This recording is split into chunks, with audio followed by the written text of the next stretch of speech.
You ask Tiger to solve. This deals with linear equations with one unknown. The final result is m equals 17/10. Let's solve it step by step. Group all constants on the right side of the equation. Subtract 17 from both sides. Group like terms. Simplify the arithmetic.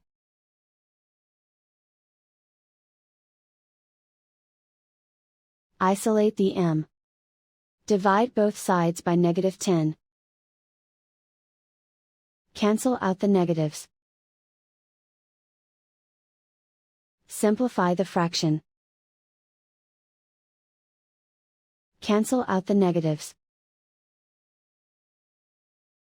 And so the final result is m equals 17/10.